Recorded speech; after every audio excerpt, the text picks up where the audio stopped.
Hello, selamat datang di Rumah Jagoan Kancil. Buat kalian yang baru bergabung, perkenalkan aku Onta. Dan channel ini adalah channel yang khusus membahas seputar superhero Indonesia, baik itu komik maupun filmnya.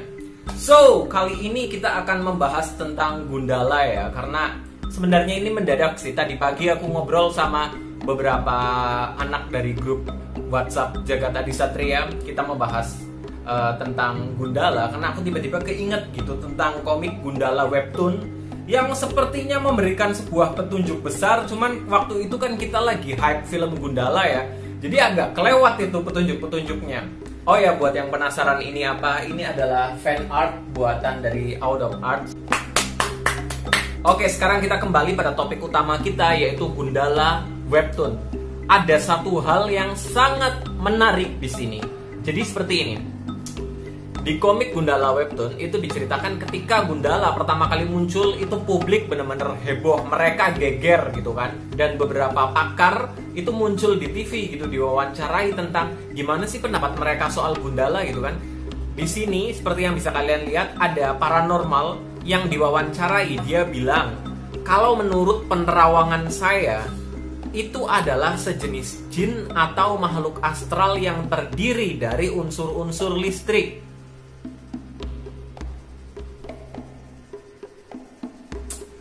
Makhluk astral yang terdiri dari unsur listrik. Entah kenapa aku jadi mikir siluman ya. Apalagi kan, oke, kita move ke yang selanjutnya. Di sini ada YouTuber ceritanya. Di sini adalah pakar kripto kosmologi.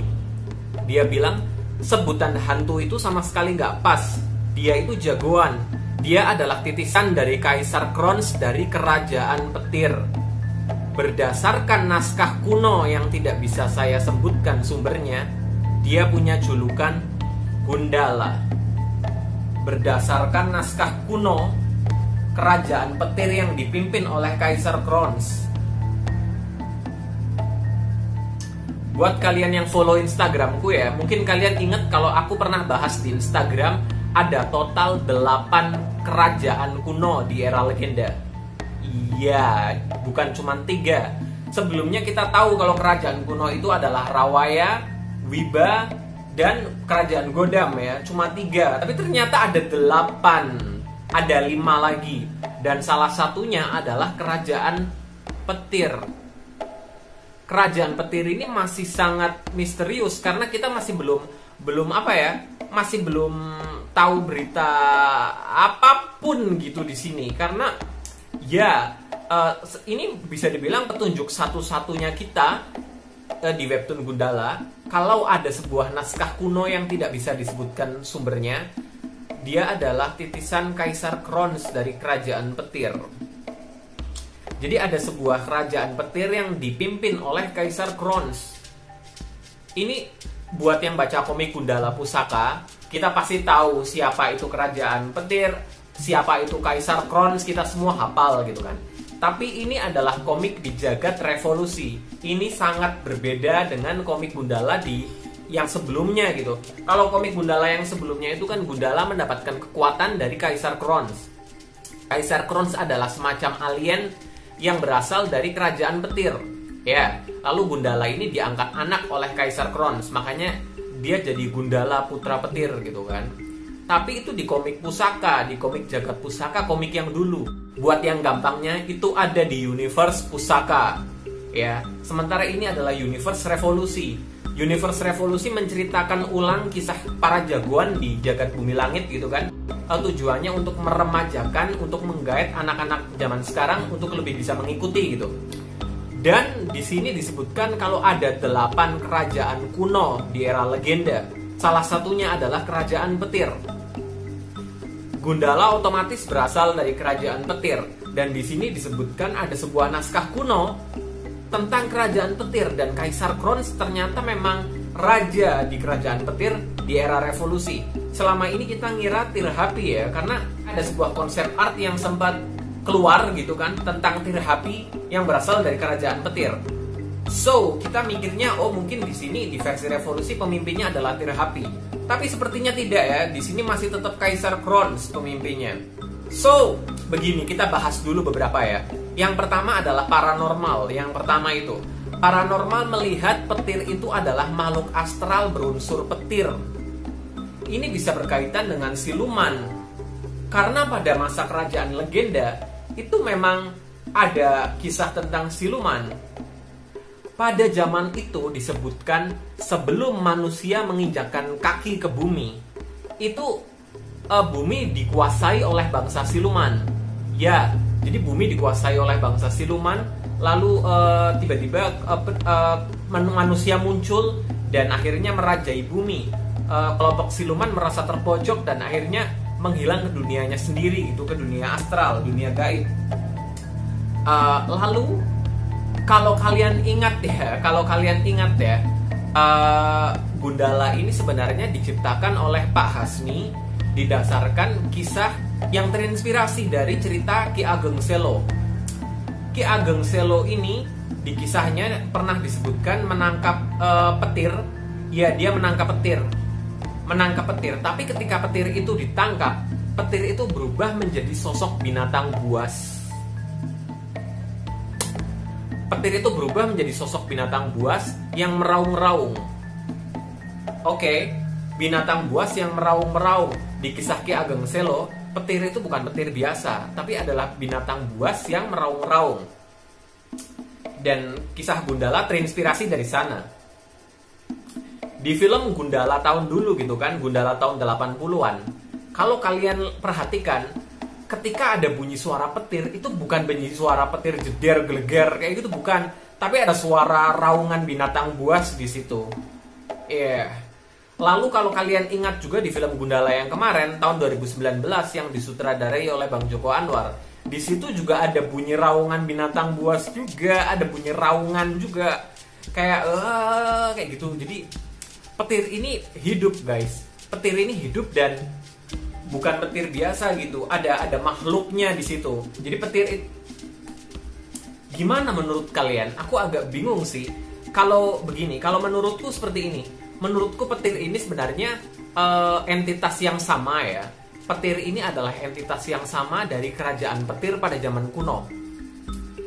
Kalau teoriku begini. Pada zaman kerajaan legenda, ada sebuah kerajaan petir yang dipimpin oleh Kaisar Krons.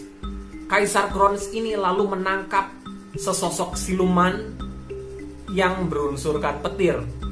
Siluman yang memiliki kekuatan petir. Lalu siluman ini diberi nama Gundala. Gundala ini akhirnya dijadikan sahabat oleh Kaisar Krons, dijadikan peliharaan, sahabat, lalu yang menjaga kerajaan petir. Pada saat kerajaan petir musnah, karena di situ kerajaan legenda benar-benar musnah semua ya. Jadi pada saat kerajaan petir musnah, sosok Gundala alias binatang buas yang berwujud petir ini masih belum musnah gitu. Dan dia terus mencari sosok penggantinya ke para keturunan dari kerajaan petir. Dari situlah cikal bakal menurun kekuatan dari Gundala. Kalau kalian ingat percakapan antara Gazul dan Kiwilawuk di akhir film Gundala, di saat itu Gazul menyebutkan, Kiwilawuk, musuh Anda telah kembali. Siapa? Gundala. Dia tidak menyebutkan Sancaka loh ya, dia menyebutkan Gundala. Dan dia menyebutkan musuh Anda telah kembali, yang artinya Kiwilawuk pernah berhadapan dengan orang ini. Orang ini pernah menjadi musuhnya Kiwilawuk pada zaman dahulu kala gitu kan. So, aku berpikir orang yang melawan Kiwilawuk pada zaman dahulu, orang yang menjadi musuhnya Kiwilawuk pada zaman dahulu, itu adalah Gundala di era sebelumnya. Dia adalah orang yang menjadi wadah bagi Gundala, bagi petirnya itu, petir binatang buas yang hidup, entah itu bentuknya siluman atau apa. Dan di saat sekarang, petir itu berhinggap pada Sancaka. Entah karena alasan apa, kita masih belum tahu. Karena kalau menurut tema cerita Gundala, ada janji yang sedang ditagih pada Sancaka untuk menepati janjinya, janji masa lalu tentang Gundala ini. Jadi lalu ya, di bocorannya dari Bang Joko Anwar diceritakan Sancaka ini lahir dari pasangan Kurniati Dewi dan Sang Aji. Ya, jadi Sang Aji dan Kurniati Dewi itu memiliki anak ya. Saat anaknya lahir, di depan rumah mereka itu tiba-tiba ada seekor ular sanca. Seekor ular sanca. Karena itulah anak mereka diberi nama Sancaka. Ya. Tapi kalau dari mitos yang aku dengar di kebudayaan Jawa ya, kehadiran sesosok ular di depan rumah kita itu berarti ada janji yang belum kita tepati. Dan ular itu datang untuk mengingatkan kita untuk menagih janji. Lagi-lagi ini arahnya ke janji ya. Ini bikin teoriku jadi semakin rumit. Aku jadi semakin bingung mikirnya kayak gimana. Ini serius.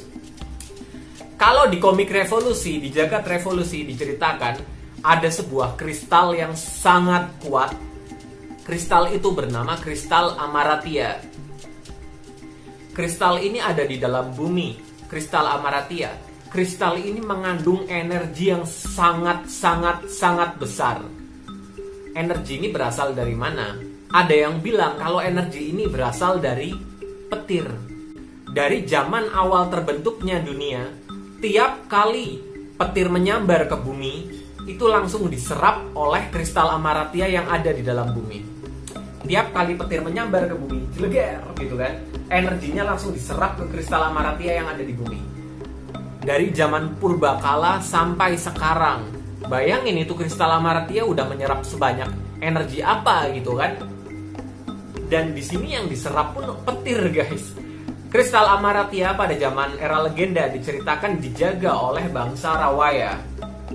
Dijaga oleh bangsa Rawaya agar tidak dimanfaatkan oleh orang-orang yang tidak bertanggung jawab.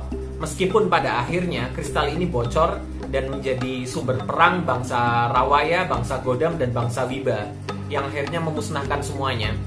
Tapi ya kristal itu awalnya dijaga oleh bangsa Rawaya. So, ini cara menghubungkan titik-titiknya gimana ya? Aku bingung jujur sih. Tapi menurut temanku Ihsan dari grup WhatsApp Jagat Adi Satria, dia bilang petir Gundala itu adalah semacam kebalikan dari setan. Yang mana setan itu adalah energi negatif, sementara petir adalah energi positif.